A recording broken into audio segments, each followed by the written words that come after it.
ನಮಸ್ಕಾರ, ನೀವು ನೋಡ್ತಾ ಇದ್ದೀರಾ ತೇಜಸ್ ನ್ಯೂಸ್ ಕನ್ನಡ. ನಾನು ನಿಮ್ಮ ಸುಷ್ಮಿತಾ.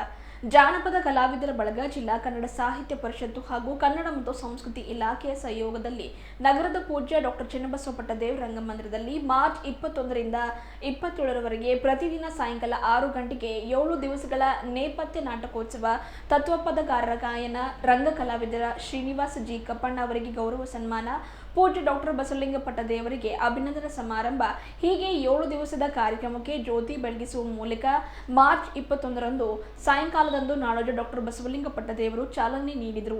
ಮೊದಲನೇ ದಿವಸ ಸಿಂಧನೂರಿನ ಕಲಾವಿದ ನಾರಾಯಣಪ್ಪ ಮಾಡಶಿವರಾವ್ ತತ್ವಪದ ಗಾಯನವನ್ನು ಹಾಡಿದರು ಹಾಗೂ ಸಾಣೇಹಳ್ಳಿಯ ಶಿವಸಂಚಾರ ನಾಟಕ ತಂಡದ ವತಿಯಿಂದ ಜಯಂತ ಕಾಯ್ಕಿಣಿ ರಚನೆಯ ಒಂದು ಹುಲುಗಪ್ಪ ಕಟ್ಟಿಮನಿ ನಿರ್ದೇಶನದ ಜತೆಗಿರುವನು ಚಂದಿರ ಎನ್ನುವ ನಾಟಕ ಬಹಳ ಅದ್ಭುತವಾಗಿ ಒಂದು ಒಳ್ಳೆಯ ರೀತಿಯಲ್ಲಿ ಪ್ರದರ್ಶನ ಮೂಡಿಬಂದಿತು. ಕಾರ್ಯಕ್ರಮ ಉದ್ದೇಶಿಸಿ ನಾಡೋಜ ಡಾಕ್ಟರ್ ಬಸವಲಿಂಗ ಪಟ್ಟದೇವರು ಮಾತನಾಡಿ, 1 ತಿಂಗಳು ಪ್ರವಚನ ಮಾಡುವುದು ಎಷ್ಟು ಪರಿಣಾಮ ಬೀಳುತ್ತದೋ ಅದು 1 ತಾಸು ತೋರಿಸುವ ನಾಟಕದಿಂದ ಅಷ್ಟೇ ಪರಿಣಾಮ ಬೀಳುತ್ತದೆ. ನಾಟಕ ಪ್ರದರ್ಶನದಲ್ಲಿ ಅಷ್ಟು ಶಕ್ತಿ ಅಡಗಿದೆ. ನಾಟಕ ಎಲ್ಲರನ್ನ ಮಂತ್ರಮುಗ್ಧರನ್ನಾಗಿಸುತ್ತದೆ ಎಂದರು. ಮರಾಠಿಯಲ್ಲಿ ನಾವುಗಳು ಬಸವ ಸಾಹಿತ್ಯ ಪುಸ್ತಕವನ್ನ ಪ್ರಿಂಟ್ ಮಾಡಿದ್ವಿ. ಆದರೆ ಬಸವಣ್ಣನವರ ಜೀವನಾಧಾರಿತ ನಾಟಕ ಪ್ರದರ್ಶನ ಮಾಡಿದ್ದು ಅದು ಬಹಳಷ್ಟು ಪ್ರಭಾವ ಆಳವಾಗಿ ಬೀರಿತು. ಈ ನಿಟ್ಟಿನಲ್ಲಿ ಬಸವ ಸಾಹಿತ್ಯ ಪುಸ್ತಕ ಅತಿ ಹೆಚ್ಚಿನ ಸಂಖ್ಯೆಯಲ್ಲಿ ಕೂಡ ಮಾರಾಟವಾಯಿತು. ನಾಟಕ ನೋಡುವಂಥ ಅಭ್ಯಾಸ ಎಲ್ಲರೂ ಮೈಗೂಡಿಸಿಕೊಳ್ಳಬೇಕಾಗಿದೆ. ಅದರ ಜೊತೆಗೆ ನಮ್ಮ ಭಾಗದ ಒಂದು ಜನಪ್ರತಿನಿಧಿಗಳು ಕೂಡ ಕಲೆ ಕಲಾವಿದರನ್ನು ಉಳಿಸಿ ಬೆಳೆಸುವ ಕಾರ್ಯ, ಪ್ರೋತ್ಸಾಹಿಸುವ ಕಾರ್ಯ ಅವರ ನೇತೃತ್ವದಲ್ಲಿ ಮಾಡಬೇಕಾಗಿದೆ ಎಂದು ಈ ಮೂಲಕ ಜನಪ್ರತಿನಿಧಿಗಳಿಗೆ ಕರೆಯನ್ನು ನೀಡಿದರು. ವಿಜಯಕುಮಾರ್ ಸೋನಾರಿ ಅವರು ಬಹಳಷ್ಟು ಮುತುವರ್ಜಿ ವಹಿಸಿ ಎಷ್ಟೋ ಕಲಾವಿದರಿಗೆ ಈ ರೀತಿ ವೇದಿಕೆಯನ್ನು ಕಲ್ಪಿಸಿ ಅವರಿಗೆ ಪ್ರಶಸ್ತಿ ಬಹುಮಾನಗಳನ್ನು ನೀಡುವ ಕೆಲಸವನ್ನ ಮಾಡ್ತಾ ಇದ್ದಾರೆ. ವಿಜಯಕುಮಾರ್ ಸೋನಾರಿ ಅವರ ನೇತೃತ್ವದಲ್ಲಿ ನಡೆಯುತ್ತಿರುವ ಈ ಒಂದು 7 ದಿವಸದ ನಾಟಕ ಯಶಸ್ವಿ ಕಾಣಲಿ ಎಂದರು.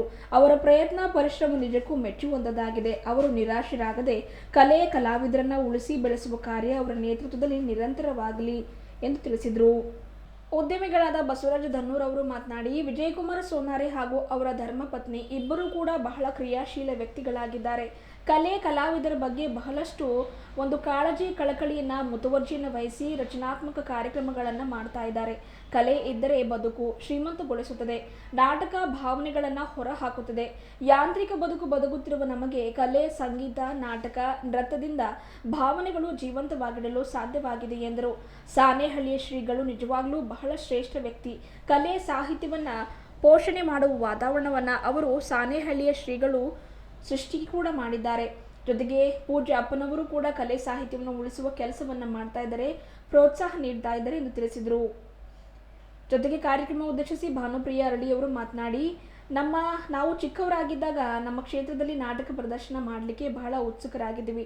ಹಳ್ಳಿಗಳಲ್ಲಿ ಈ ಹಿಂದೆ ನಾಟಕ ನೋಡಲಿಕ್ಕೆ ಎಂದೇ ಕಾತುರದಿಂದ ಕಾಯ್ತಾ ಇದ್ರು. ಆದರೆ ಇವತ್ತಿನ ಒಂದು ಸೋಷಿಯಲ್ ಮೀಡಿಯಾ ಹಾವಳಿಯಿಂದಾಗಿ ನಾಟಕ ಹಾಗೂ ಒಂದು ಕಲಾವಿದರು ಕೂಡ ನಶಿಸಿ ಹೋಗ್ತಾ ಇದ್ದಾರೆ. ಆದರೆ ವಿಜಯಕುಮಾರ್ ಸೋನಾರಿ ಅವರು ಇಂತಹ ಒಂದು ಜಾಗತಿಕ ಕಾಲದಲ್ಲಿಯೂ ಕೂಡ ಈ ರೀತಿಯ ನಾಟಕೋತ್ಸವವನ್ನು ಆಯೋಜನೆ ಮಾಡುವ ಮೂಲಕ ಕಲೆಯನ್ನ ಜೀವಂತ ಬಿಡುವ ಹಾಗೂ ಕಲಾವಿದರಿಗೆ ವೇದಿಕೆ ಕಲ್ಪಿಸುವ ಕಾರ್ಯ ಮಾಡ್ತಾ ಇರೋದು ನಿಜಕ್ಕೂ ಶ್ಲಾಘನೀಯಕರ ಸಂಗತಿಯಾಗಿದೆ ಎಂದು ತಿಳಿಸಿದರು.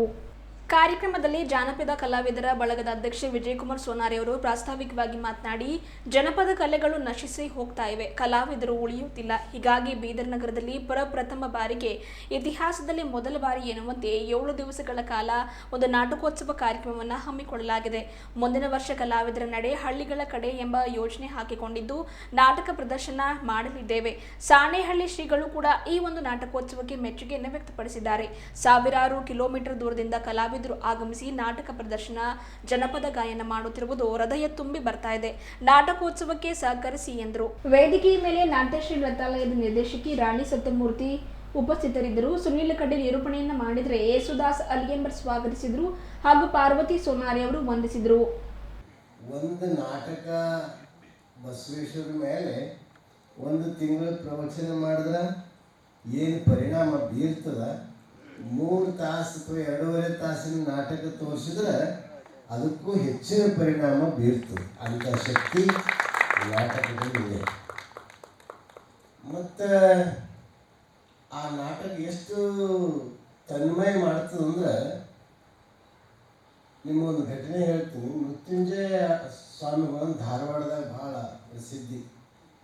ಮೊದಲು ಈ ಉತ್ತರ ಕರ್ನಾಟಕದಾಗ ಪ್ರಸಾದ ನಿಲಯ ಪ್ರಾರಂಭಿಸಿ ಇವತ್ತು DC ಪಾವಟೆ ಇರ್ಬೋದು, ಚೆನ್ನಗಿರಿ ಇರ್ಬೋದು, ಎಲ್ಲ ಸಾಹಿತಿಗಳೆಲ್ಲ ಅಲ್ಲೇ ಕಲಿತವರು. ಆ ಮೃತ್ಯುಂಜಯ ಅಪ್ಪು ಏಣಿಗೆ ಬಾಳಪ್ಪು ಅವರು ನಾಟಕ ನೋಡ್ತಾ ಇದ್ರಂತೆ. ಹಿಂಗೆ ಮುಂದೆ ಕುಂತಿದ್ರು, ನಾಟಕ ನಡೆದಿತ್ತು. ಅವರು ಪರವಶ ಆದ ನಾಟಕದೊಳಗೆ ಬಸವಣ್ಣ ಕಲ್ಯಾಣ ಬಿಟ್ಟು ನಡೆದಿದ್ರು. ಕಲ್ಯಾಣ ಬಿಟ್ಟು ನಡೀತಿರುವಾಗ ಎಲ್ಲರೂ ಬೇಡ ಬಸವಣ್ಣ ಬೇಡ ಬೇಡ ಅಂತ ಅವ್ರ ಹಿಂದೆ ಜನರೆಲ್ಲ ದುಃಖಿಸ್ತಾ ಇದ್ರು. ಅವ್ರ ಸ್ವಾಮಿಗಳು ಎದ್ದಿ ಆ ವೇದಿಕೆ ಮೇಲೆ ಬಂದು ನೀವು ಹೋಗಬೇಡಪ್ಪ ಬಸವಣ್ಣ ಅಂತ ಗುದ್ದು ಸಾಷ್ಟಾಂಗ ಹಾಕಿದ್ರಂತ. ಅಂದ್ರೆ ನಾಟಕ ಎಷ್ಟು ಪರವಶ ಮಾಡ್ತದ ಅನ್ನಲಿಕ್ಕೆ ಇದು ಉದಾಹರಣೆ ಹೇಳಿದೆ. ಸ್ವಾಮಿಗಳು ಅಂದ್ರೆ ದೊಡ್ಡ ಖ್ಯಾತ ಸ್ವಾಮಿಗಳವರು. ಅಂಥವ್ರು ಅಷ್ಟು ಮಗ್ನಾಗಿ ಅವ್ರು ಬಂದರು. ಅವ್ರಿಗೆ ಅವ್ರ ನಂತೆ ಅವ್ರು ಏನು ಮಾಡಿದ್ರು ಅವ್ರಿಗೆ ಗೊತ್ತೇ ಆಗಲಿಲ್ಲ, ಅಷ್ಟೊಂದು ತನ್ಮಯರಾಗಿದ್ರು. ಅಂಥ ಶಕ್ತಿ ನಾಟಕ ಕಲಿಯಲಿದೆ. ಇವತ್ತು ನಾವೇ ಒಂದು ಪ್ರಯೋಗ ಮಾಡೀವಿ. ನಾವು ಮಹಾರಾಷ್ಟ್ರ ಬಸವ ಪರಿಷತ್ ಅಂತ ಸ್ಥಾಪನೆ ಮಾಡಿ ಮರಾಠಿದಾಗ ಸುಮಾರು 200 ಪುಸ್ತಕಗಳನ್ನು ನಾವು ಪ್ರಿಂಟ್ ಮಾಡಿದ್ವಿ, ಬಸವ ಸಾಹಿತ್ಯ. ಅವು ಇಲ್ಲಿಟ್ಕೊಂಡು ಕುಂತರೆ ಏನು ಉಪಯೋಗ ಅಂತ ತಿಳ್ಕೊಂಡು ನಾವು ಮಹಾರಾಷ್ಟ್ರದಲ್ಲಿ ಬಸವ ಸಂದೇಶ ಯಾತ್ರೆ ಅಂತ ಹಾಕಿದ್ವಿ. 36 ಜಿಲ್ಲೆಗಳದಾವ ಮಹಾರಾಷ್ಟ್ರದಾಗ. 36 ಜಿಲ್ಲೆಗಳಲ್ಲೆಲ್ಲ ಒಂದು ಜಿಲ್ಲೆ ಒಂದು ದಿವಸ ಅಂತ ನಾವು ಹಾಕಿದ್ವಿ. ನಮ್ಮ ಜೊತೆ ಒಂದು ಪುಸ್ತಕ ಗಾಡಿ, ಒಂದು ಬಸವಣ್ಣವ್ರ ರಥ, ನಾವೊಂದು 2 ನಾಟಕ ಅರ್ಧ ತಾಸು 40 ನಿಮಿಷದ್ದು 2 ನಾಟಕ ತೊಗೊಂಡು ಹೋಗಿದ್ವಿ ಸಂಘ. ಅವ್ರ ಕಲಾವಿದರು ನಾವೆಲ್ಲ ಸೇರಿ ಒಂದು 35-40 ಜನ ಇದ್ದೀವಿ. ಎಲ್ಲ ಊರ ಭಾಳ ಯಶಸ್ವಿ ಆಯಿತು. ನಮ್ಮ ಪ್ರವಚನಕ್ಕಿಂತಲೂ ನಾಟಕದ ಎಫೆಕ್ಟು ಭಾಳ ಆಳವಾಗಿ ಬೀರ್ತು. ಅಷ್ಟೇ ಅಲ್ಲ, ಮಹಾರಾಷ್ಟ್ರದಲ್ಲಿ ಬಸವ ಸಾಹಿತ್ಯ ಸುಮಾರು 10 ಲಕ್ಷ ರೂಪಾಯಿ ಪುಸ್ತಕ ಮಾರಾಟ ಆಯಿತು. ಎಲ್ಲರೂ ಇವತ್ತು ಮಹಾರಾಷ್ಟ್ರದಾಗ ಬಸವ ಜಾಗೃತಿ ಆಗಬೇಕಾದ್ರೆ ನಮ್ಮ ಸಾಹಿತ್ಯನೇ ಕಾರಣ. ನಾ ಈ ಸಂದರ್ಭದಲ್ಲಿ ಯಾಕೆ ಹೇಳ್ತೀನಿ ಅಂದ್ರೆ, ನಾಟಕದ ಪ್ರಭಾವ ಪರಿಣಾಮ ಅಷ್ಟೊಂದು ಆಳವಾಗಿರ್ತದೆ. ಇವತ್ತೇ ಅದು ಸಿಗ್ತದೆ, ಸುಮ್ಮನೆ ಸಿಗಲ್ಲ. ಅದು ಗುರುತಿಸಿ ಇಂಥವ್ರು ಅದ್ರ ನಮ್ಮ ಭಾಗಕ್ಕೆ ಒಂದು ಪ್ರಾಶಸ್ತ್ಯ ಕೊಡ್ರಿ ಅಂದ್ರೆ ಕೊಡ್ತಾರೆ. ಅದನ್ನು ನಮ್ಮ ಭಾಗದ ನಾಯಕರು ಅದನ್ನೇ ಜಾಗೃತ ಆದ್ರೆ ನಮ್ಮ ಭಾಗದವ್ರಿಗೆ ಎಲ್ಲ ಅಧ್ಯಕ್ಷ ಪದವಿ ಎಲ್ಲ ಆ ಭಾಗದವರೇ ತೊಗೊಂಡ್ಬಿಡ್ತಾರೆ. ಅದಕ್ಕೆ ನಾವು ಏನು ಮಾಡಬೇಕು ಅಂದ್ರೆ, ಮತ್ತೊಂದು ನಾನು ಈ ಸಂದರ್ಭದಲ್ಲಿ ಹೇಳಲಿಕ್ಕೆ ಇಚ್ಛಪಡ್ತಾ ಇದ್ದೀನಿ, ವಿಜಯಕುಮಾರ್ ಅವರು ಈ ಭಾಗದ ಇತ್ತೀಚೆಗೆ ಈ ಜನಪದ ಅಕಾಡೆಮಿ ಪ್ರಶಸ್ತಿ ಇರ್ಬೋದು, ಇತರ ಪ್ರಶಸ್ತಿಗಳಿರ್ಬೋದು, ಅವರು ಯಾರು ಗುರುತಿಸ್ಲಿಕ್ಕೆ ಆಗಲ್ಲ. ಅಂಥವರಿಗೆ ಗುರುತಿಸಿ ರಾಜ್ಯ ಮಟ್ಟದ ಪ್ರಶಸ್ತಿಯನ್ನು ಕೊಡಿಸಿದಂಥ ಶ್ರೇಯಸ್ಸು ವಿಜಯಕುಮಾರ್ ಸೊನಾರಿ ಅವರಿಗೆ ಸಲ್ತು. ಅದು ನನಗೆ ಭಾಳ ಭಾಳ ಸಂತೋಷ ಆಯಿತು.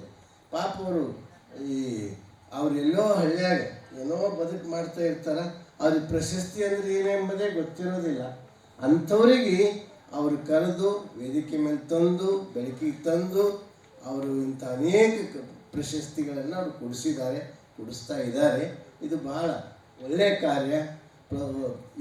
ಇವತ್ತೇನು ನಾಟಕ ಉತ್ಸವ, ಇವ್ರದೇನು ಕಲ್ಯಾಣ ಕರ್ನಾಟಕ ಕಲಾವಿದರ ಬಳಗ ಅಂತೇನಿದೆ ಅಲ್ಲ, ಅದ್ರ ವತಿಯಿಂದ 7 ದಿವಸ ಕಾರ್ಯಕ್ರಮ ಇಟ್ಟಿದ್ದು. ಇದು ಬಹುತೇಕ ನಮ್ಮ ಜಿಲ್ಲೆಯಲ್ಲಿ 7 ದಿವಸ ಸತತವಾಗಿ ನಾಟಕ ಇಟ್ಟಿದ್ದು ಇದು ಮೊದಲನೇ ಸಲನೇ ಅಂತ ನನ್ನ ಭಾವನೆ. ನನಗೆ ಗೊತ್ತಿರದೇ ಇರ್ಬೋದು. ಆದರೆ ಇದನ್ನು ನಾವೆಲ್ಲರೂ ಬೆಳೆಸಬೇಕು. ಇದು ಪ್ರಾರಂಭ ದಿನ ಅದ. ಸ್ವಲ್ಪ ಒಬ್ರದೊಬ್ರಿಗೆ ಹೇಳಿದ್ರೆ ಅದು ಆಸಕ್ತಿಯಿಂದ ಜನ ಬರ್ತಾರೆ. ಅದಕ್ಕೆ ನಾವು ಕಲೆ, ಸಾಹಿತ್ಯ, ನಾಟಕ ಇವೆಲ್ಲ ಬೆಳೆಸಬೇಕು. ಇನ್ನೊಂದು ಈ ಸಂದರ್ಭದಲ್ಲಿ ನೋಡಿದ್ದು, ಯಾವತ್ತೂ ಅವರು ಮತ್ತು ಅವರ ಧರ್ಮಪತ್ನಿ ಇಬ್ಬರು ಅವ್ರ ಮುಖದ ಮೇಲೆ ಯಾವತ್ತೂ ನಗೆಯನ್ನೇ ನೋಡಿದ್ದೇನೆ. ಸದಾ ನಗ್ತಾ ಇರೋದೇ ಅವ್ರ ಒಂದು ದೊಡ್ಡ ಗುಣ ಅಂತ ನಾನು ಭಾವಿಸ್ತೇನೆ. ಅದು ಯಾವತ್ತೂ ಕಲಾವಿದರ ಬಗ್ಗೆ, ಕಲೆಯ ಬಗ್ಗೆ ಬಹಳ ಮುತುವರ್ಜಿ ವಹಿಸಿ ಬಹಳ ಈ ರೀತಿಯ ಕ್ರಿಯಾತ್ಮಕವಾದಂತಹ ಕಾರ್ಯಕ್ರಮಗಳನ್ನು, ರಚನಾತ್ಮಕವಾದಂಥ ಕಾರ್ಯಕ್ರಮಗಳನ್ನು ಸೋನಾರಿ ಅವರು ಮಾಡ್ತಾ ಬರ್ತಾ ಇರೋದು ನಮಗೆಲ್ಲರಿಗೆ ಬಹಳ ಸಂತೋಷದ ವಿಷಯ. ಇವತ್ತು ಸೋನಾರಿ ಅವ್ರು ಏನ್ರಿ ಸರ್ ನಮ್ಮಲ್ಲಿ ಇನ್ನೂ ಜನನೇ ಬರಲ್ಲ ಅಂತ ಇದ್ರು. ಹಾಗೇನು ಬೇಜಾರು ಮಾಡ್ಕೋದು ಅವಶ್ಯಕತೆ ಇಲ್ಲ. ಇಂಥ ಒಂದು ಸೋಷಿಯಲ್ ಮೀಡಿಯಾ ಎಷ್ಟು ಹಾವಿಯಾಗಿದೆ ಇವತ್ತಿನ ಎಲ್ಲರ ಮೇಲೆ, ಎಲ್ಲ ವಯಸ್ಸಿನ ಜನರ ಮೇಲೆ. ಅಂದ್ರೆ ಪ್ರತಿಯೊಬ್ಬರು ನೋಡ್ರಿ ನೀವು ಮೊಬೈಲ್ ಹಿಡ್ಕೊಂಡೇ ಇರ್ತಾರೆ. ಅಂತ ಒಂದು ಇದ್ರೊಳಗೂ ಕೂಡ ಎಷ್ಟೊಂದು ನೂರಾರು ಜನ ಇಲ್ಲಿ ಸೇರ್ಯಾರಲ್ಲ, ಅವರಿಗೆ ಬಹಳ ದೊಡ್ಡ ಒಂದು ನಾವು ಕೃತಜ್ಞತೆ ಸಲ್ಲಿಸಬೇಕು. ಈ ನಾಟಕಗಳು ಮೇಲೆ ಆಗ್ಬೇಕ್ರಿ. ನಾಟಕಗಳು ಮತ್ತು ಕಲಾವಿದರಿಂದಲೇ ಈ ಒಂದು ನಮ್ಮ ಬದುಕು ಬಹಳ ಶ್ರೀಮಂತಗೊಳ್ಳುತ್ತದೆ. ಕಲೆಯಿಂದಲೇ ಬದುಕು ಶ್ರೀಮಂತಗೊಳ್ಳುತ್ತದೆ. ನಾಟಕ ನಮಗೆ ಭಾವನೆಗಳನ್ನು ಹುಟ್ಟಿಸ್ತದೆ. ನೋಡ್ರಿ, ನೀವೊಂದು ನಾಟಕವನ್ನು ನೋಡ್ರಿ, ಅದು ಎಷ್ಟು ನಮ್ಮ ಭಾವನೆಗಳಿಗೆ, ನಮ್ಮ ಹೃದಯಕ್ಕೆ ತಟ್ತದೆ ಅಂದರೆ ಒಂದೊಂದ್ಸಲ ನಾವು ಅತ್ತು ಬಿಡ್ತೀವಿ. ಒಂದೊಂದ್ಸಲ ನಮಗೆ ರೋಮಾಂಚನ ಆಗ್ತದೆ, ನಮ್ಮ ಮೈ ಮೇಲಿರುವ ಕೂದಲೊಳಗೆ ಎದ್ದು ನಿಲ್ತವೆ. ಒಂದೊಂದ್ಸಲ ಇಷ್ಟು ನಕ್ಕು ಬಿಡ್ತೀವಿ, ಕಣ್ಣಾಗಿ ನೀರು ಬರ್ತಾವೆ ಖುಷಿಯಿಂದ. ಅಂದ್ರೆ ನಮ್ಮ ಒಳಗೆ ಸುಪ್ತವಾಗಿ ಹುದುಗಿಕೊಂಡಿರ್ತಕ್ಕಂಥ ಭಾವನೆಗಳನ್ನು ಹೊರಹಾಕುವಂಥ ಶಕ್ತಿ ಈ ಕಲಾವಿದರಿಗಿರ್ತದೆ, ಕಲೆಗಿರ್ತದೆ. ಇವತ್ತು ನಾವು ಯಾಂತ್ರಿಕ ಬದುಕಿನಲ್ಲಿ ಬದುಕ್ತಾ ಇದೀವಿ. ನಮಗೆ ಈ ಭಾವನೆಗಳು, ಇಮೋಷನ್ಸ್ ಅನ್ನುವೇ ಸತ್ತು ಹೋಗ್ಯಾವೇನೋ ಅಂದಂಗೆ ಆಗ್ಬಿಟ್ಟಿದ್ದೇವೆ. ನಾವು ಮುಂಜಾನೆ ಎದ್ದು ಸಂಜೆ ತನಕ ಬರೀ ಒಂದು ಯಂತ್ರದ ಥರ ಕೆಲಸ ಮಾಡ್ತಾ ಇದ್ವಿ. ಆದರೆ ನಮ್ಮ ಬದುಕು ಹಸನುಗೊಳಿಸ್ಬೇಕು, ನಮ್ಮ ಭಾವನೆಗಳ ಜೀವಂತ ಇಡಬೇಕಂದ್ರೆ ನಾವು ಕಲೆಯೊಂದಿಗೆ ನಾವು ಬೆಸಗೊಂಡಿರ್ಬೇಕು. ಅದು ಸಂಗೀತ ಇರ್ಬೋದು, ಕಲೆ ಇರ್ಬೋದು, ನೃತ್ಯ ಇರ್ಬೋದು, ಯಾವುದೇ ಇದ್ರೂ ಕೂಡ ಅದರೊಂದಿಗೆ ನಾವು ಒಂದಷ್ಟು ಬೆಸಗೊಂಡಿರ್ಬೇಕು. ಅಂದಾಗ ನಮ್ಮ ಬದುಕು ಒಂದಿಷ್ಟು ಭಾವಮಯವಾಗಿರ್ತದೆ, ಒಂದಿಷ್ಟು ಸುಂದರವಾಗಿರ್ತದೆ. ಶಿವಮೊಗ್ಗದಲ್ಲಿ ಶಿವಮೊಗ್ಗ ನನ್ನ ಜಿಲ್ಲೆ. ಸೊ ನಾವು ಚಿಕ್ಕವರು ಇರಬೇಕಾದ್ರೆ ಸಾಕಷ್ಟು ನಾಟಕಗಳನ್ನು ಅಲ್ಲಿ ಕಲ್ತಿದ್ವಿ. ನಾವು ಕೂಡ ಅಭಿನಯವನ್ನು ಮಾಡ್ತಾ ಇದ್ವಿ. ಯುವಜನ ಮೇಳಗಳಲ್ಲೂ ಕೂಡ ನಾವು ಭಾಗವಹಿಸ್ತಾ ಇದ್ವಿ. ಅದು ಏನೋ ಒಂಥರ ಖುಷಿಯನ್ನು ನೀಡ್ತಾ ಇತ್ತು. ಗಣಪತಿ ಕೂರಿಸಿದಾಗ ಇದ್ದಿರ್ಬೋದು, ಸೃಷ್ಟಿ ಕಾರ್ಯಕ್ರಮಗಳಿದ್ದಿರಬಹುದು, ಅಲ್ಲಿ ನಾಟಕಗಳನ್ನು ನಾವು ಪ್ರದರ್ಶನ ಮಾಡೋದಕ್ಕೆ ಒಂದು ತಿಂಗಳಿಂದನೂ ನಾವು ಭಾಳ ಉತ್ಸುಕತೆಯಿಂದ ಮಾಡ್ತಾ ಇದ್ವಿ. ನಾಟಕ, ನೃತ್ಯ ಹಾಗೂ ಸಂಗೀತಕ್ಕೆ ಒಂದು ಅವಿನಾಭಾವ ಸಂಬಂಧ ಇದೆ ಅಂತ ಹೇಳ್ಬೋದು. ಹಿಂದಿನ ಕಾಲದಲ್ಲೆಲ್ಲ ಪೌರಾಣಿಕ ನಾಟಕಗಳಿದ್ದಿರ್ಬೋದು, ಐತಿಹಾಸಿಕ ಇದ್ದಿರ್ಬೋದು, ಅಥವಾ ಆಧುನಿಕ ನಾಟಕಗಳಿರ್ಬೋದು, ಎಲ್ಲ ಜನ ಮನೆ ಕೆಲಸವನ್ನು ಮಾಡಿಬಿಟ್ಟು ಬಂದು ಸೇರಿಕೊಂಡು ನಾಟಕವನ್ನು ಮಾಡ್ತಾ ಇದ್ರು. ರಾತ್ರಿ ಎಲ್ಲ ಹಳ್ಳಿಯವರು ಹೋಗಿ ಸೇರಿಕೊಂಡು ನೋಡ್ತಾ ಇದ್ರು. ಈಗ ಒಂದು ಮೊಬೈಲು, ಟಿ ವಿ ಎಲ್ಲ ಬಂದ ಮೇಲೆ ಎಲ್ಲರೂ ಸೀರಿಯಲ್ ಮುಂದೆ ಫಿಕ್ಸ್ ಆಗ್ತಾ ಇದ್ದಾರೆ, ಮೊಬೈಲ್ ನೋಡ್ಕೊತ ಕೂರ್ತಾ ಇದ್ದಾರೆ. ಸೊ ಆ ಒಂದು ಕಲೆಯನ್ನು ನಾವು ಈ ಜಿಲ್ಲಾ ಮಟ್ಟದಲ್ಲಿ ಬೀದರ್ ರಂಗಮಂದಿರದಲ್ಲಿ ನೋಡ್ತಾ ಇದ್ದೀವಿ ಅಂತ ಹೇಳಿದಾಗ ನಿಜವಾಗ್ಲೂ ನನಗೆ ತುಂಬ ಖುಷಿ ಆಗ್ತಾ ಇದೆ. ಆ ಒಂದು ಕಲೆ ಬೆಳಿಬೇಕು ಅನ್ನುವ ನಿಟ್ಟಿನಲ್ಲಿ ಸೋನಾರಿ ಅವರು ಪರಿಶ್ರಮ ಪಡ್ತಾ ಇದ್ದಾರೆ. ಕಲಾವಿದರಿಗೆ ಒಂದು ಅವಕಾಶವನ್ನು ಒದಗಿಸಿ ಕೊಡ್ತಾ ಇದ್ದಾರೆ. ಅವರಿಗೆ ನಾನು ಧನ್ಯವಾದವನ್ನು ಹೇಳೋದಕ್ಕೆ ಇಷ್ಟಪಡ್ತೀನಿ. ನಿಜವಾಗ್ಲೂ ಮಕ್ಕಳ ಸಂಖ್ಯೆ ಜಾಸ್ತಿ ಇರಬೇಕಾಗಿತ್ತು, ಮಕ್ಕಳು ಇದನ್ನು ನೋಡಬೇಕಾಗಿತ್ತು. ಆದರೆ ಪರೀಕ್ಷೆಯ ಒಂದು ಕಾರಣದಿಂದ ಮಕ್ಕಳು ಬಂದಿಲ್ಲ, ಅದೇ ಬೇಸರ ನಮಗೆ ನಿಜವಾಗ್ಲೂ.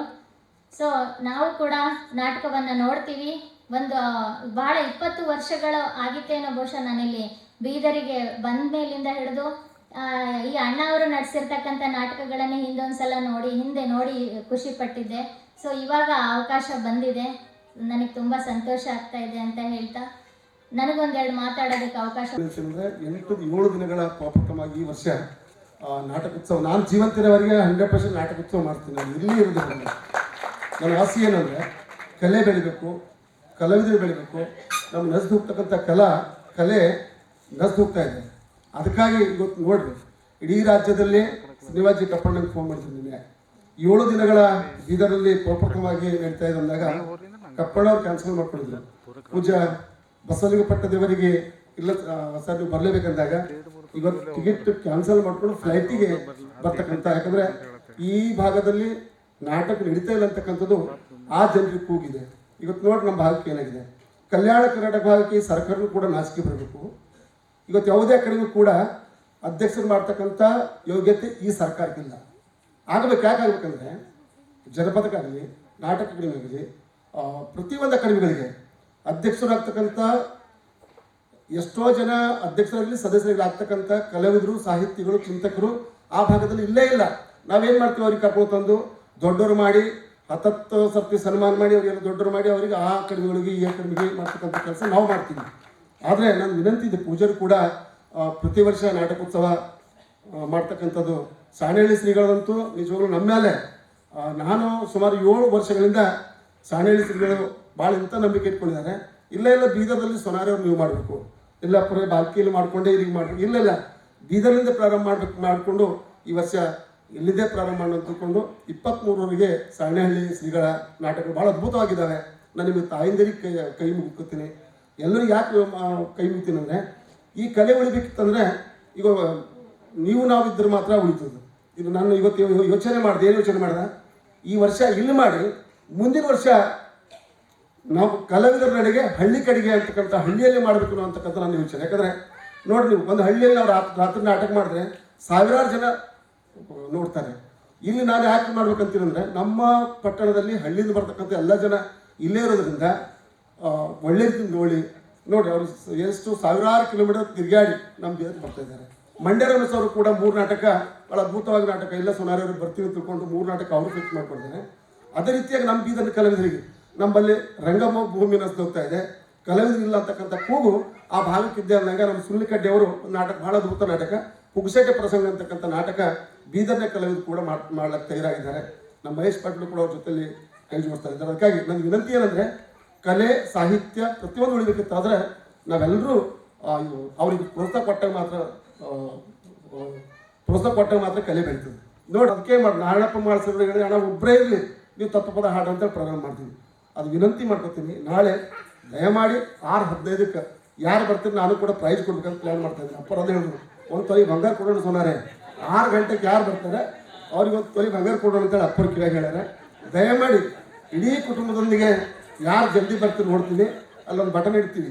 ಆ ಬಟನ್ ಇಟ್ಟು ಯಾರು ಅದು ಒಂದು ವೇಳೆ ಇವರೇ ಕರೆಕ್ಟಾಗಿ ಬಂದಾರ ಅಂದಾಗ ಅದು 1 ತೊಲೆ ಬಂಗಾರ ಅವ್ರಿಗೆ ಕೊಡ್ಬೇಕಂತ ಹೇಳಿ ಈಗಾಗಲೇ ಯೋಚನೆ ಮಾಡಿದ್ದೀವಿ. ಅದಕ್ಕಾಗಿ ನನ್ನ ವಿನಂತಿ,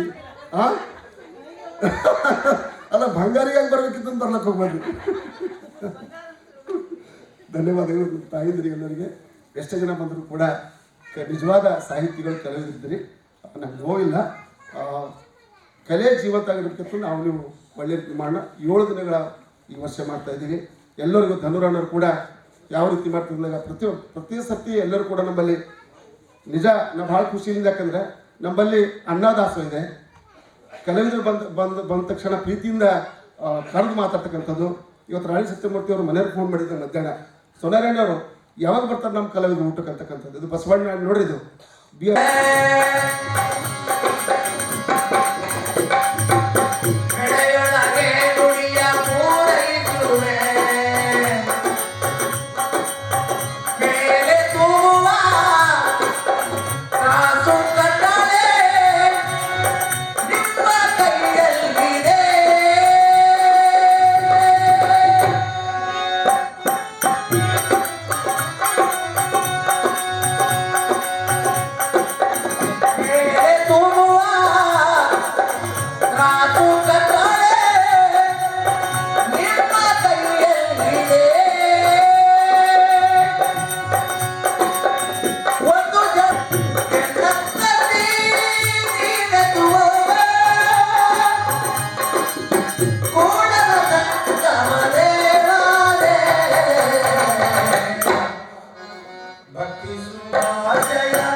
ಬೇಡಿಕೆ ಇತ್ತು.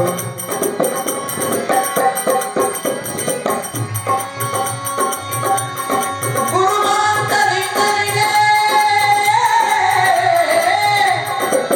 ಧರ್ಮನ ಕೊಟ್ಟು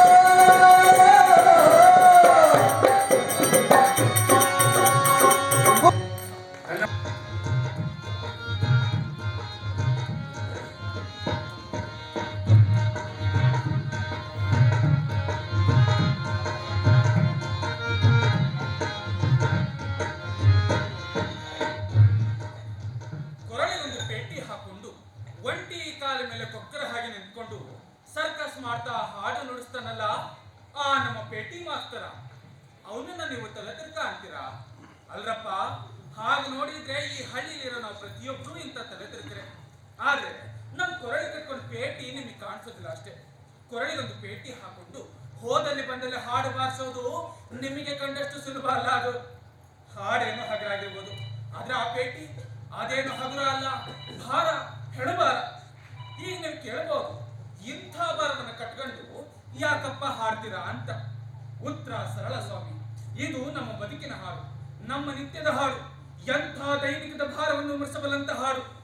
ಈಗ ನೀವು ಕೇಳಬಹುದು, ಈ ಡೊಂಬರಾಟದಲ್ಲಿ ಬೀಳದ ಹಾಗೆ ಸಮತೋಲನ ಹೇಗೆ ಸಾಧಿಸ್ತೀರಾ ಅಂತ. ಅದಕ್ಕೂ ಉತ್ತರ ಇದೆ, ಒಂದೇ ಶಬ್ದದ ಭಾರಿ ಉತ್ತರ, ಪರಂ ಪರಂ ಪರಂಪರೆ.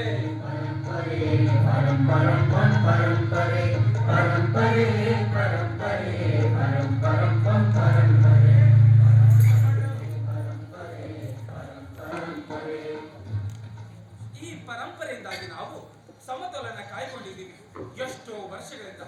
ಈ ಹಳ್ಳಿಯಲ್ಲಿ ಪರಂಪರೆ. ಈಗ ನನ್ನನ್ನು ಎತ್ತುಕೊಳ್ಳಿ, ಈ ಕಸುಚು ಡೊಂಕೆ, ಹಿರಿಯದರ ಶಾಲು, ಚಪ್ಪಲಿ, ಅತ್ತರು, ಅಷ್ಟೇ ಯಾಕೆ ಹಬ್ಬದ ಸಿಹಿ ಶಾವಿಗೆ, ಮೀನಿನ ಅಡಿಗೆ ಎಲ್ಲದಕ್ಕೂ ಪರಂಪರೆ. ಈಗ ನೀವು ಕೇಳ್ಬೋದು, ಈ ಪರಂಪರೆ ಹೇಗೆ ಶುರುವಾಯ್ತು ಅಂತ. ಅದಕ್ಕೆ ನಾನು ಹೇಳ್ತೇನೆ, ನನಗೆ ಗೊತ್ತಿಲ್ಲ. ಆದ್ರೆ ಈ ಪರಂಪರೆ ಇದ್ದದ್ದು ಖರೆ. ಇದರಿಂದ ನನಗೊಂದು ಚಾಕು ಅರವಟ್ಟು. ಮಕ್ಕಳ ಸಾಕೋ ಕಂಡ ಹಗಲು ರಾತ್ರಿ ದುಡಿತಾನೆ, ಕೈಗೂ ಕೈ ನಿಂತಾಗೆಲ್ಲ ದೇವತ್ರ ಬೇಡ್ತಾನೆ. ಮಡದಿ ಮಕ್ಕಳ ಸಾಕೋ ಕಂತ ಹಗಲು ರಾತ್ರಿ ದುಡಿತಾನೆ,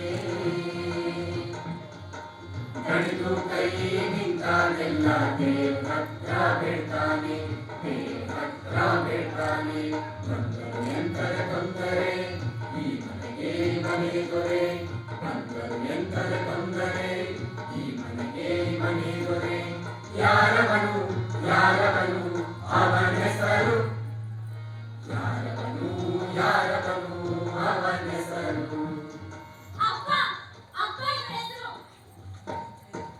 ಸೌದೆ ಇಲ್ಲದೆ ಗುರಿಸುವಳು ಇಡೀ ರಾತ್ರಿ ಹೊಲಿತಾಳೆ. ಸೌದೆ ಇಲ್ಲದೆ ಗುರಿಸುವಳು ಇಡೀ ರಾತ್ರಿ ಹೊಲಿತಾಳೆ. ಮಕ್ಕಳ ಬೆಳೆಸಿ ನದಿಗಲ್ಲಂತೆ ಸವಿತಾಳೆ.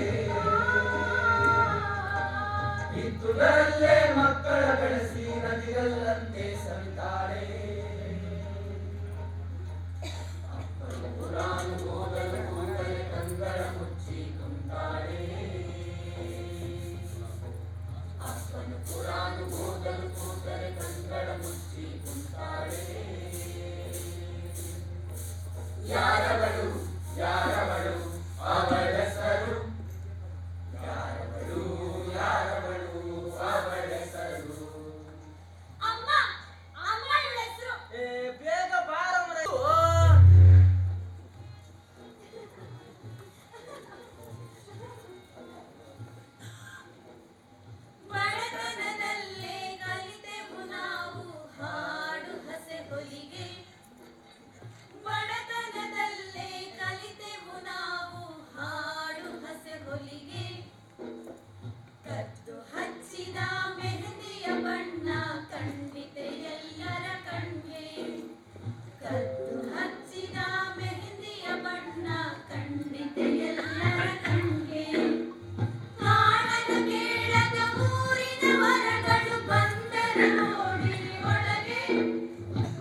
ಈ ಹಳ್ಳಿಯ ಈ ಅಲ್ಪ ಪ್ರಾಣಿಗಳಲ್ಲೂ ಕೆಲ ವಿಶೇಷತೆಗಳಿವೆ. ಉದಾಹರಣೆಗೆ ಈ ನಮ್ಮ ಚಾಂದ್ ಬಿಬಿ ಅಮ್ಮ.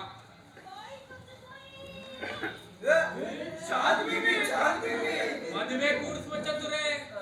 ಏನಮ್ಮ ನಿನ್ ಮಗನಿಗೊಂದು ವಧು ನೋಡಿದೀನಿ. ಎಂತ ಚಂದದ ಹುಡುಗಿ. ಯಾರಮ್ಮ ಹುಡುಗಿ? ಚೌಕ್ಲಿ ಅಂಗಡಿ ಹಸನ್ ಮಗಳು ಚಾಂದಿನಿ ಅಂತ. ಏನ್ ಚಂದ.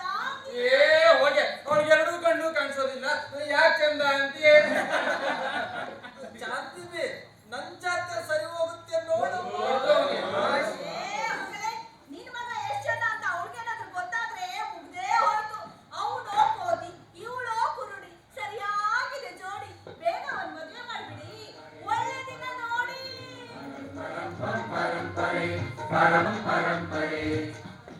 ಇವನೇ ನಮ್ಮ ಕಲಾಯಿ ಬಾಯ್. ನಿಂದ ಸ್ವಲ್ಪ ಜಾಸ್ತಿ. ಸ್ವಲ್ಪ ಅಲ್ಲ, ತುಂಬಾನೇ ಜಾಸ್ತಿ. ಅವ್ರ ಮನೆ ಪಾತ್ರ ಇವ್ರ ಮನೆ ಕೊಟ್ಟ. ಅವ್ರ ಇವ್ರ ಜಗಳ ನೋಡ್ತಾ ನಿಂದ ಹೋಗ್ಬಿಟ್ಟ.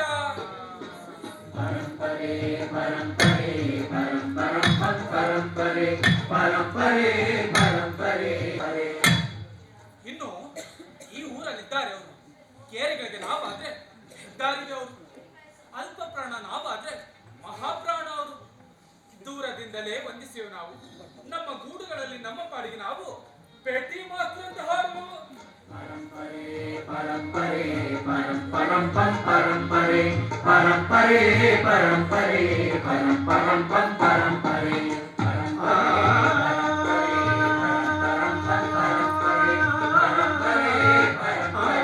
ಅಮ್ಮ ಅಪ್ಪ ಯಾವಾಗ ಬರ್ತಾರಮ್ಮ. ಇವತ್ತು ಸರಿಯಾಗಿ ಊಟದ ಹೊತ್ತಿಗೆ ಬರ್ತಾರೋ ಇಲ್ವೋ. ಮೊದ್ಲೇ ಹಬ್ಬದ ರೋಜಾ ಉಪವಾಸ. ಇಡೀ ದಿನ ಬೇಕರಿಲೇ ಬೇಯೋದು. ಮನೆಗೆ ಬಂದಿದ್ದೆ ತಡ. ಅದಾಗಿಲ್ಲ ಇದಾಗಿಲ್ಲ ಅಂತ ರೇಗಡ್ ರಂಪ ಮಾಡೋದು. ಅಮ್ಮ ಅಪ್ಪ ನಮ್ಗೋಸ್ಕರ ಎಷ್ಟು ಕಷ್ಟಪಟ್ಟ ಅಂತ ಗೊತ್ತಿತ್ತು. ಸಾಕು ಸುಮ್ನಿರೆ. ಅಪ್ಪನ ಬಾಜು ಹಿಡ್ಕೊಂಡು ಬಂದ್ಬಿಟ್ಲು.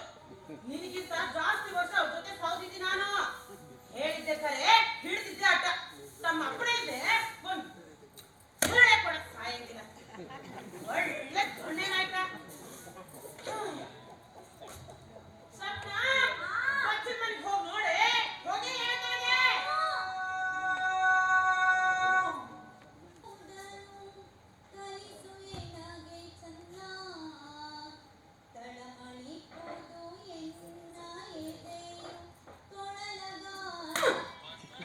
ಡಬ್ಬಿಗಳು ತೊಳಿತಾ ಇದ್ದೆ, ಪುಸ್ತಕ ಓದ್ತಾ ಇದ್ದೆ. ಹುಡುಗಿಯರ್ಗೆ ಯಾಕ್ಬೇಕು ಈ ಪುಸ್ತಕದ ಹುಚ್ಚು? ಈ ಪುಸ್ತಕ ಓದೋದ್ರಿಂದ ನಿನಗೊಬ್ಬ ಒಳ್ಳೆ ಗಂಡ ಸಿಗ್ತಾನೆ ಅಂತಾದ್ರೆ ತಗೋ, ಓದು.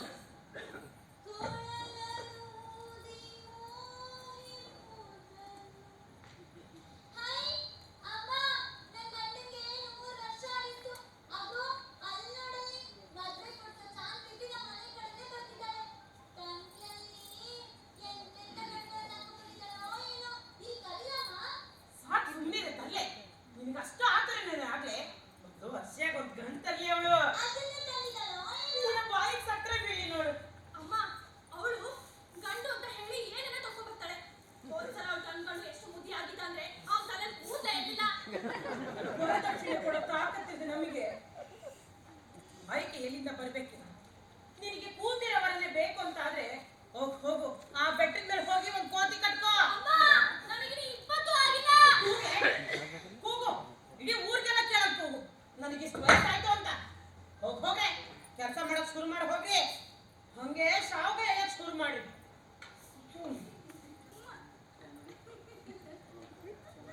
ಮುತ್ತುಗಳು ತೊಳೆದಿಟ್ಟ ಮುತ್ತುಗಳು ಮುನೀರ್. ಈ ಹೆಣ್ಮಕ್ಳು ಚಾಂದಿನಿ ಬಾ ಬಾ.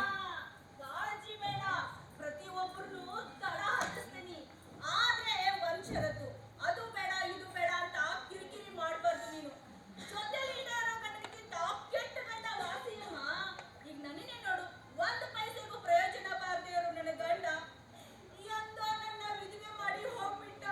ನೆನಪಾದ್ರೆ ಸಾಕು ಹೊಟ್ಟೆ ಉರಿಯುತ್ತೆ. ಹಾ ನಿನಗೊಂದು ಚಲೋ ಸುದ್ದಿ ತಂದಿದ್ದೀನಿ. ಸುಮ್ಮನೆ ಬಂದಿಲ್ಲ. ಅಶ್ಯಾ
ಬರ್ತೀನಿ ಅಂತಂದಿ ನೀನು ಹಾಗೇ ಹೊರಟಿದ್ಯಲ್ಲ. ಅಯ್ಯೋ ನನ್ ತಲೆ. ಹಾ ಸುದ್ದಿ ಏನಂದ್ರೆ ನಮ್ ಕಲಾಬಾಯಿ ಸಂಶೋಧಕನಲ್ಲ, ಬಹಳ ಚಲೋ ಮನುಷ್ಯ.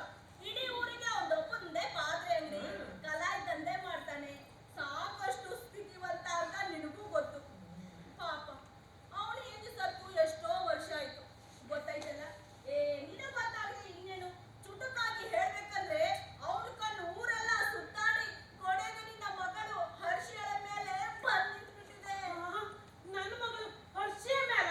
ಹೌದೌದು, ಈ ಅವಕಾಶ ತಪ್ಪಿಸ್ಕೋಬೇಡ. ನನ್ನ ಹರ್ಷಿಯಾಗೆ ಎಂತ ಸ್ಥಿತಿವಂತ ಬರ. ಆದ್ರೆ ನಮ್ಮ ಸಾಹೇಬ್ರು ಒಪ್ಪಬೇಕಲ್ಲ, ಮೇಲಾಗಿ ಆ ಕಲಾಬಾಯಿಗೂ ಇವ್ರಿಗಿಂತ ಜಾಸ್ತಿ ವಯಸ್ಸಾದಂತಿದೆ. ಅವನು ಮದುವೆ ಆಗ್ತಿರೋದು ನಿನ್ನ ಮಗಳನ್ನ, ನಿನ್ನ ಗಂಡನಲ್ಲ. ಒಂದ್ ಕೆಲ್ಸ ಮಾಡು, ನಿನ್ನ ಗಂಡನ ಕಲಾಬಾಯಿ ಮನೆಗೆ ಕಳಿಸು. ಯಾಕೆ ಅಂತ ಹೇಳ್ಬೇಡ, ಏನೋ ಮಾತಾಡ್ಲಿಕ್ಕಿದೆ ಅಂತ ಹೇಳು. ಹೇಳಿ ಕೇಳಿ ಕಲಾಯೋಳು. ನಿನ್ನ ಗಂಡನ ಬುರುಡೆಗೂ ಸ್ವಲ್ಪ ಕಲಾಯಿ ಹಾಕಿ ಶುಭ ಸಮಾಚಾರ ತಿಳಿಸೋದು ಮರಿಬೇಡ. ನಾನಿನ್ನು ಬರ್ತೀನಿ. ನಾನ್ ತರ ನಿನ್ ಗಂಡನೇ ಕೊಡ್ತಾನೆ ಬಿಡು. ನಿಮ್ಮ ಸುಖವೇ ನನಗೆ ಸಮಾಧಾನ. ನಾನಿನ್ ಬರ್ಲೆ. ಸಮಯ ಬಂದಾಗ ಹೇಳ್ತೀನಿ, ಬೇಗ ಮನೆ ಕೆಲಸ ಮುಗಿಸಿ. ನಂಗೇನೋ ಅನ್ಮಾನನಪ್ಪ, ಚಾಂದ್ ಬೇಬಿ ನಮ್ಮ ಹರ್ಷಿಯ ರಾಣಿಗೆ ಒಂದ್ ವರ ತಂದ ಬಿಟ್ಟಿದ್ದಾಳ ಅಂತ. ಅಯ್ಯೋ Chand baby Chand baby Chand baby.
ಅಪ್ಪನಿಗಾಗಿ ತುಸು ಓದಿಕೊಂಡವನು, ಅಮ್ಮನಿಗಾಗಿ ತುಸು ಗಳಿಸಿಕೊಂಡವನು, ಕೇವಲ ನಮಗಾಗಿ ತುಸು ನಾಚಿಕೊಂಡವನು.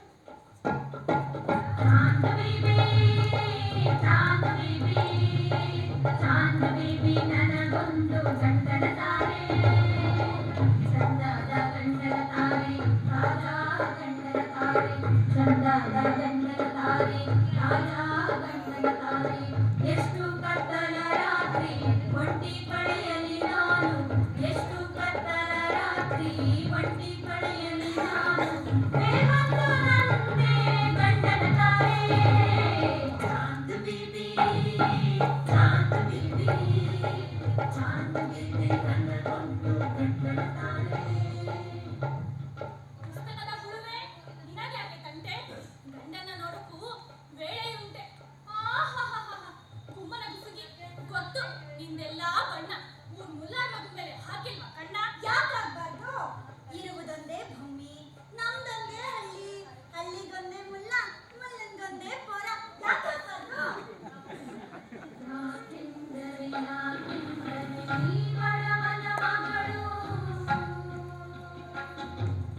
ಅದಕ್ಕೆಂದೇ ಚಾಂದ್ ಬೀಬಿ ವರನ ತಂದಿಗಳು. ಯುವರಾಜನ ಕನಸು ಕಾಣಬೇಡಿ ಕಂದ, ಬಡವನ ಮಗಳ ಕೈ ಹಿಡಿದವನೇ ಚಂದ. ಚಾಂದ್ ಬೀಬಿ ನಾನಿನ್ನು ತುಂಬಾ ಸಣ್ಣ, ಮಾಸಿಲ್ಲ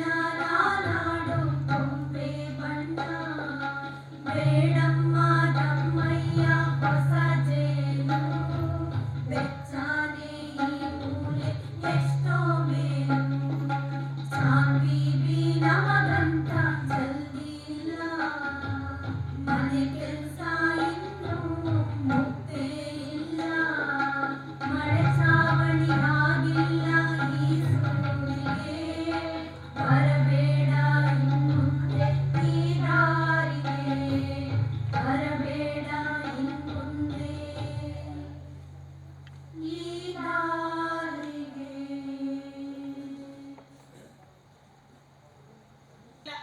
ತಲೆ ಮೇಲೆ 1000 ಕೆಲಸ ಇದೆ. ಬೇಗ ನಡೀರಿ ಮನೆಗೆ. ರೀ, ನಿಮ್ಮ ಹತ್ರ ಸ್ವಲ್ಪ ಮಾತಾಡ್ಬೇಕಿತ್ತು. ನಾನು ಬೇಗ ಬರ್ತೀನಿ ಮನೆಗೆ. ಅಲ್ಲಪ್ಪ ದೋಸ್ತ, ಗೋಳಾಡ್ತೀನಿ ಅಂತ ಅನ್ಕೋಬೇಡ. ಎಲ್ಲ ನಿಂದೆ ಬಿಡು. ಒಪ್ಪತ್ತು ಊಟ, ಬೆಳೀತಿರೋ 3 ಹೆಣ್ಮಕ್ಳು, ದಿವಾಳಿ ಇದ್ರೆ ಬೇಕು. ನಾನೊಬ್ಬನೇ ಅಲ್ಲ ಬಿಡು. ಎಷ್ಟೆಲ್ಲ ಗರೀಬರಿದ್ದಾರೆ ನಿನ್ನ ರಾಜ್ಯದಲ್ಲಿ. ಗರೀಬನಾಗಿರೋದು ನಾಚಿಕೆ ವಿಷಯ ಅಂತ ನನಗೆ ಗೊತ್ತು. ಆದ್ರೆ ಅದು ಅಭಿಮಾನ ಪಡುವ ಸಂಗತಿ ಏನಲ್ಲ, ತಿಳಿದೆ?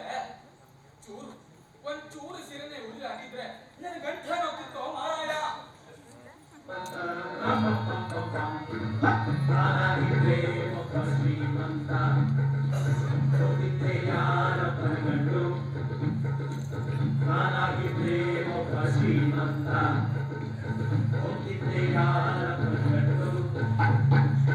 ಕೂದಲ್ಲೇ ಉಣ್ಣುತ್ತಾ ನಿಂತಲ್ಲೇ ಆಡುತ್ತಾ, ಕೂದಲ್ಲೇ ಉಣ್ಣುತ್ತಾ ನಿಂತಲ್ಲೇ ಆಡುತ್ತಾ, ನಾನಾಗಿದ್ರೆ ಶ್ರೀಮಂತ. ಓ ನಾನಾಗಿದ್ರೆ ಶ್ರೀಮಂತ. ಕಟ್ತಿದ್ದೆವು ನಾನಾಗಿದ್ರೆ ಒಬ್ಬ ಶ್ರೀಮಂತ, ಹೋಗಿದ್ರೆ ಯಾರ ಕಣ್ಗಂಡು. ಕೂದಲ್ಲೇ ಉಣ್ಣುತ್ತಾ ನಿನ್ನಲ್ಲೇ ಆಡುತ್ತಾ, ಕೂದಲ್ಲೇ ಉಣ್ಣುತ್ತಾ ನಿನ್ನಲ್ಲೇ ಆಡುತ್ತಾ, ನಾನಾಗಿದ್ರೆ ಶ್ರೀಮಂತ. ಓ ನಾನಾಗಿದ್ರೆ ಶ್ರೀಮಂತ.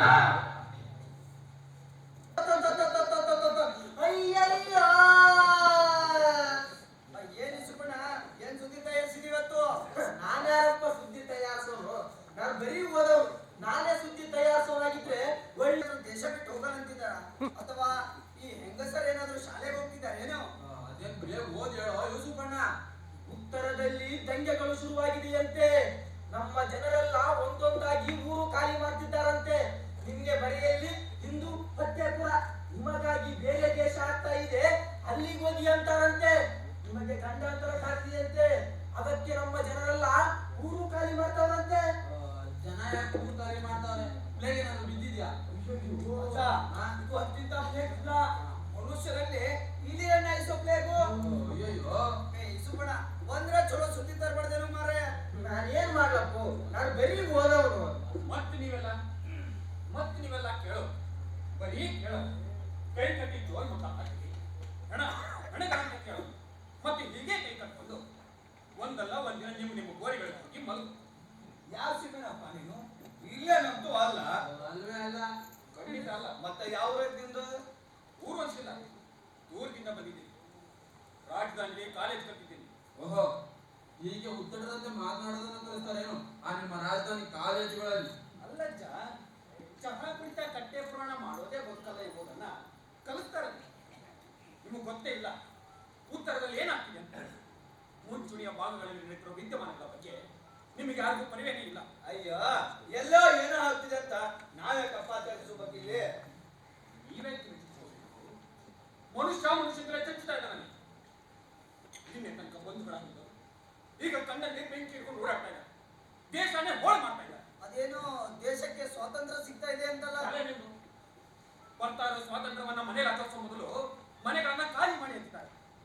100 ವರ್ಷಗಳಿಂದ ಉರುಕುವ ಮನೆಗಳಲ್ಲಿ ನೀರು ಹಾಕಿ ಆರಿಸ್ತಾ ಇದ್ದಾರೆ. ಮತ್ತೆ ನೀವಿಲ್ಲಿ ಆ ಸುದ್ದಿಯ ಬಿಸ್ಕ ಮೈಕ್ ಅಷ್ಟಕ್ಕೆ ಹೋಗಿದ್ದೆ. ಇವನು ಹೇಳ್ತಾ ಇರೋದು ನಿಜ. ಸುತ್ತಲಿನ ಬಿರುಗಳಿಗೆ ನಾವು ಕಣ್ಣು ಮುಚ್ಚಿ ಕೂತ್ಕೊಳ್ಬಾರ್ದು. ಅಯ್ಯ, ಈಗಷ್ಟೇ ಮೀಸೆ ಬಂದಿರೋ ಈ ಪೋಲ ಹೇಳಿದ್ರಲ್ಲ, ನಾವು ನಂಬೇಕಾಗಿಲ್ಲ. ಈ ಬೋರ್ ನಿಂತ ಮೇಲೆ ಒಂದು ಲಕ್ಷಣ ಇದೆ ನೋಡಿ, ಅದು ಸತ್ಯದ ಲಕ್ಷಣ. ಇದು ಹೇಳ್ತಾ ಇದ್ದರೆ ನಿಜನೇ ಇರ್ಬೋದು. ನಾನು ಮೇಲಿನ ಕೈಗೆ ಹೋಗಿ ಸುದ್ದಿ ಹೇಳೋದಿದೆ. ನಾನೇನು ಹೊರಟೆ. ಒಳ್ಳೇದಾಗಲ್ಲಪ್ಪ, ಒಳ್ಳೇದಾಗಪ್ಪ,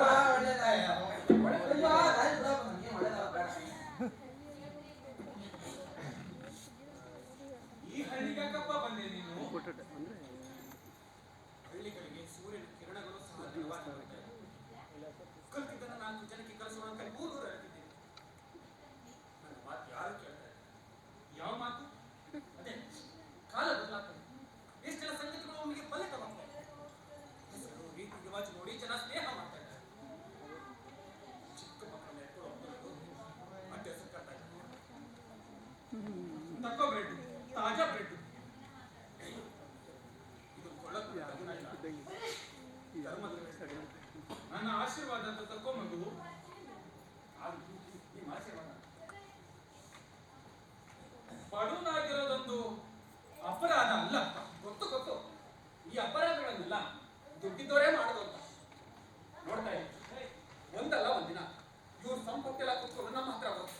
ಎಲ್ರಿಗೂ ಎಲ್ಲವೂ ಸಮನಾಗಿ ಸಿಕ್ಬಿಟ್ರೆ ಅದಕ್ಕಿಂತ ಮಿಗಿಲಾದದ್ದೇನಿದೆ ಹೇಳು? ಈ ಜಾದು ಮಾಡೋರು ಯಾರು? ಜನ, ಸಾಮಾನ್ಯ ಜನ. ನಿನ್ನಂಥವ್ರು, ಹೌದು, ನನ್ನಂಥವ್ರು, ನಿನ್ನಂಥವ್ರು, ಕೂಲಿ ಮಾಡೋರು, ಬೀಡಿ ಕಟ್ಟೋರು, ಮೀನು ಹಿಡಿಯೋರು. ಅದೇನು ಸರಿಯಪ್ಪ. ಆ ನಿನ್ನ ಸುವರ್ಣ ಗೊಬ್ಬರ ತನಕ ಹೊಟ್ಟೆಗೇನು ಮಾಡ್ತೀಯಾ? ಊರಿಗೆ ಹೋಗ್ತೇನೆ, ಮಕ್ಕಳಿಗೆ ಪಾಠ ಹೇಳ್ತೇನೆ. ಅಂಗಡಿ ಮೆಟ್ಟಲುಗಳಲ್ಲಿ, ಬಂದರುಗಳಲ್ಲಿ, ನದಿ ದಂಡೆಗಳಲ್ಲಿ ಮಕ್ಕಳನ್ನ ಕೂರಿಸಿ ನನ್ನಿಂದ ಆದಷ್ಟು ಕಡಿ ಹೇಳ್ತೀನಿ. ಹಾಗೆ ನಿಮ್ಗೆ ಮಕ್ಕಳೆಷ್ಟಿದೆಯಾ? ನನಗೆ ದೇವರ ಅದಕ್ಕೆ ಏನು ಕಡಿಮೆ ಮಾಡಿಲ್ಲ. ಮೂರು ಹೆಣ್ಣು ಮಕ್ಕಳು. ಹೊಡಿಬೇಡಿ, ಇದೇ ತಪ್ಪು. ಹೆಣ್ಣು ಮಕ್ಕಳಾದ್ರೆ ಏನಾಯ್ತು? ನಾಳೆ ಮತ್ತೆ ಮಕ್ಕಳನ್ನ ಹೆತ್ತು ಬೆಳೆಸೋರು ಅವರೇ. ಮುಖ್ಯವಾಗಿ ಅವರಿಗೆ ಶಿಕ್ಷಣ ಬೇಕು. ಪ್ರತಿ ಮನೆಯನ್ನು ರೂಪಿಸೋರು ಅವರೇ. ಓಹೋ, ಆಧುನಿಕ ವಿಚಾರ. ನೀವು ಹೆಣ್ಣು ಮಕ್ಕಳಿಗೆ ನಾನು ಪಾಠ ಹೇಳ್ತೀನಿ.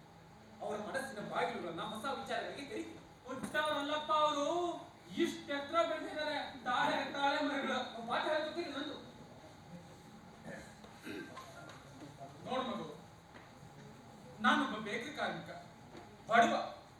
ನೀನು ಹೇಳೋ ಪಾಠ ಪ್ರತಿಯಾಗಿ ಊಟ ಹಾಕ್ತೀನಿ. ಸರಿಯೇ? ಸರಿ. ಹಾಗಾದ್ರೆ ಈ ರಂಜಾನ್ಗೆ ನೀನು ಬಂದಂತ ನೋಡು. ಆದ್ರೆ ಒಂದ್ ಮಾತು, ನಾವೇನು ರಾಜ್ ಮಹಾರಾಜರು ಅಂತ ಉಣ್ಣಂಗಿಲ್ಲ. ಹಾಗಂತ ಉಪವಾಸ ಬೀಳಲ್ಲ.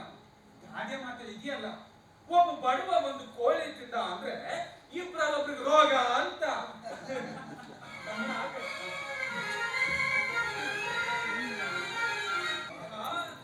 ಚಂದ್ರ ಕಂಡೇನೇನು ಮಕ್ಕಳೇ?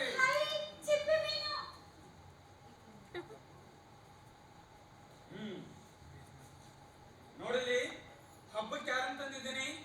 ಮಾಸ್ತರ, ಶಕೂರ್ ಮಾಸ್ತರ. ಶಕೂರ್, ಇವಳು ನನ್ನ ಹಿರೇ ಮಗಳು ಹರ್ಷಿಯಾ. ಇದು ನನ್ನ ಮುದ್ದು, ಇದು ನನ್ನ ಮುದ್ದು, ಇದು ನನ್ನ ಮುದ್ದು, ಇದು ನನ್ನ ಯಾರಂತ ಗೊತ್ತಿಲ್ಲ. ಕೇರಿಪೋರ ನಮ್ ಕೇರಿಪೇ ಇರ್ತಾನೆ. ಪುಣ್ಯನಂದು ಇವತ್ತದು ಬಂದ್ರಲ್ಲ ಚಂದ್ರಪಿತ ಗೊತ್ತೇ. ಇದು ಸಹ ನಂದೇ. ಸಾಕು ಮುನೀರ್, ಇವನು ಶಕೂರ್ ಮಾಸ್ತರ್ ಅಂತ ರಾಜಧಾನಿಯಲ್ಲಿ ಕಲಿತು ಬಂದಿದ್ದಾನೆ. ಹೊಸ ವಿಚಾರಗಳನ್ನ ತಲೆಯಿಟ್ಕೊಂಡು ಬಂದಿದ್ದಾನೆ. ಈ ಮಾಸ್ತರ್ ಹೇಳಿಕೊಡೋ ಪಾಠಗಳನ್ನ ನೀವು ಚೆನ್ನಾಗಿ ಕಲಿಬೇಕು. ಎಳಿನಾದೇನಾಯ್ತು? ಪಾಠ ಹೇಳೋದೇನಲ್ಲ, ಒಳ್ಳೆ ಮಾಸ್ತರ. ಇದೇನಿದು ಒಳ್ಳೆ ಮೀನ್ ಮಾರೋ ತರ ಒಳ್ಳೆ ಮೀನು ಅಂತ. ನಿಮ್ ಮಗಳು ನನಗೆ ತುಂಬಾ ಚುರುಕು. ಚುರುಕೆಲ್ಲ ನಂದು, ನಾಲ್ಗೆ ಮಾತ್ರ ಹೇಳುದು. ಹೋಗ್ರಿ, ಮೊದಲು ಸ್ನಾನ ಮಾಡಿ ಹೋಗ್ರಿ. ನೋಡಿದ್ದೇನಪ್ಪ ಶಫಿ, ಶಫಿ, ಇವತ್ತು ನಮ್ಮನೇಲೆ ಊಟ ಮಾಡ್ತೀಯಾ? ಹಬ್ಬಕ್ಕೆ ಮೋಜು. ಅರ್ಷಿಯಾ, ಸ್ವಪ್ನ, ಹೋಗ್ರೆ ಊಟ ತಯಾರು ಮಾಡಿ. ಸೈರಾ, ಹೊಸ ಮಾಸ್ತರ್ಗೆ ಬಚ್ಚಲ್ ಮನೆ ತೋರ್ಸು ಹೋಗು. ನಂತರ ಚಂದ್ರ ಖಂಡಿತ ಊಟಕ್ಕೆ ಬನ್ನಿ.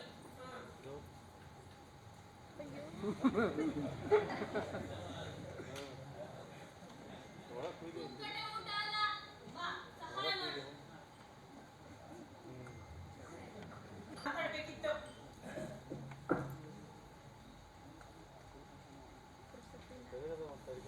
ಆಹಾ, ನೀನು ಬಂದ್ಬಿಡು ಹಬ್ಬದೂಟಕ್ಕೆ.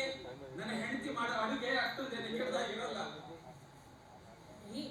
ಅದೇ ನಮ್ ಕಲಾಬಾಯಿ ಶಂಶಾದ್. ಅವನು ನಿಮ್ಮನ್ನ ನೋಡ್ಬೇಕು ಅಂತಾನೆ. ಕಲಾಯಿ ಬಾರಿ ನನ್ನ ಯಾಕಂದ್ರೆ ಏನೋ ಗೊತ್ತಿಲ್ಲ, ಮಹತ್ವ ಕೆಲಸ ಇದೆ ಅಂದೊಂದಿತ್ತು. ಕಲಾಯಿ ಕಳಿಸುವಷ್ಟು ಪಾತ್ರೆ ಪಗಡೆ ನಮ್ಮ ಮನೇಲಿಲ್ಲ. ಮತ್ತದಂತ ಕೆಲಸ ಏನೇ ಇರ್ಲಿ, ನೋಡ್ಕೊಂಡು ಬನ್ನಿ. ಇರ್ಬೋದು. ನನ್ನ ಒಂದೆರಡು ಕೋಳಿಗಳ ಮೇಲೆ ಅವನು ಕಣ್ಣು ಬಿದ್ದಿರ್ಬೋದು. ಕೈಲೆರಡು ಕಾಸಿದ್ದವರಿಗೆ ಬಡವರ ಮನೆ ಹಿತ್ತಲಿರೋ ಕೋಳಿಗಳೆಲ್ಲ ಕಾಣಕ್ ಶುರುವಾಗ್ತದೆ ನೋಡು. ಅವ್ರಿಗೆ ಗೊತ್ತು, ದುಡ್ಡನ್ನ ಕಂಡ ತಕ್ಷಣ ನಾವು ಕೋಳಿಗಳನ್ನು ಕೊಟ್ಟು ಬಿಡ್ತೇವೆ ಅಂತ. ಉಳಿ ಚಪಾತಿಗಾದ್ರೂ ಹೋಗೋದಿಲ್ಲ ನಾನು. ಹಠ ಮಾಡಬೇಡಿ. ಮನುಷ್ಯ ಹೇಳ್ಕೊಳ್ಸಿದ್ದಾನೆ. ಏನ್ ಕೆಲಸನೋ ಮಾತೆ ಕೋಳಿಗೆ ಎಷ್ಟು ಕೊಡ್ತೀಯಪ್ಪ ಅಂತಾನ. ಹೋಗಿ ನೋಡ್ಕೊಂಡು ಬನ್ನಿ, ಗೊತ್ತಾಗುತ್ತೆ ಗಿಣಿರಾಮ. ಮಾತುಕತೆ ನಡೆಸಿದ್ದೀನಿ, ಹಗಲು ರಾತ್ರಿ ಕೂತು ಗುಂಡಿಕಾಯಿ ಹೊಲಿತಿದ್ದೀನಿ. ಕೆಲವೇ ದಿನಗಳಲ್ಲಿ ಹಣ ಕೊಡುತ್ತೆ, ತಕ್ಷಣ ನಂದೇ ಆದ ಹೊಲಿಗೆ ಮಷೀನ್ ಬರುತ್ತೆ. ಆಗ ನಿನ್ನಪ್ಪನಿಗೆ ನನ್ನ ಮೇಲೆ ಅಭಿಮಾನ ಬರುತ್ತೆ. ಆಗ ನಾ ಆಗ ನಾನು ಯಾರ ಮದುವೆಗೆ ಮುದುಕಿಯಾಗಿರ್ತೀನಿ. ನಿಂಗೆ ಗೊತ್ತಿಲ್ಲ ಶಫಿ, ಇಂಥ ವಿಷಯಗಳು ರಾತ್ರಿ ಬೆಳಗಾಗುವುದರಲ್ಲಿ ನಿಶ್ಚಯ ಆಗಿರ್ತವೆ. ಬೇಗ ನೀನೇನಾದ್ರೂ ಮಾಡಬೇಕು. ಏನ್ ಮಾಡ್ಲೆ ನಾನು? ಈಗ ಈಗ ನಮ್ಮ ಅಪ್ಪನ ಹತ್ರ ಹೋಗಿ ನನ್ನ ಕೈಗಾಗಿ ಕೇಳೋ. ನಾನು ಇನ್ನು ಬರೇ ಕೈ ಹೊಲಿಯೋ ಮಾಡೋ ಸಾದಾ ದರ್ಜಿ ಅರ್ಸಿ ನನ್ನ ಮಾತು ಅವ್ರಿಗೆ ಕೇಳಿಸೋದೇ ಇಲ್ಲ. ನಾನೇ ಮಹಾರಾಜಕುಮಾರನ, ನಾನು ಒಬ್ಬ ಬಡ ಬೇಕರಿ ಕಾರ್ಮಿಕನ ಮಗಳು. ಹೋಗಿ ಅಪ್ಪನ ಹತ್ರ ಮಾತಾಡೋ. ಒಂದ್ ವೇಳೆ ನಿಮ್ಮಪ್ಪ ಇಲ್ಲ ಅಂದ್ಬಿಟ್ರೆ ಮುಗ್ದೇವಾಯ್ತು, ಅದೇ ಅಂತಿಮ. ಆಮೇಲೆ ನಾ ಇಬ್ರು ಏನ್ ಮಾಡಕ್ಕಾಗಲ್ಲ, ನಿಮ್ಮಪ್ಪ ತಿಂದ್ಬಿಡ್ತಾನ ನನ್ನ. ಶಫಿ, ನಾನೊಬ್ಬ 3 ಕಾಸಿನ ದರ್ಜಿ ಅರ್ಸಿ. ಶಫಿ, ಎಂತ ಮೂರ್ಖಾಸಿನ ದರ್ಜಿಗೂ ಅವರದೇ ಆದ ಸಂತೋಷದ ಹಕ್ಕಿದೆ. ಹೌದಲ್ಲ? ಮಾತಾಡ್ತೀನಿ ಅಪ್ಪನ ಹತ್ರ. ಇವತ್ತು ಈಗ್ಲೇ ಈಗಲೇ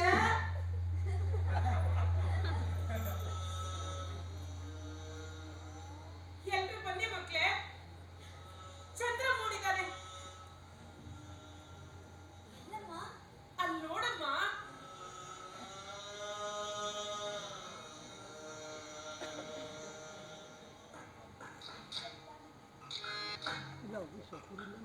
ಕಾಣದಿರದ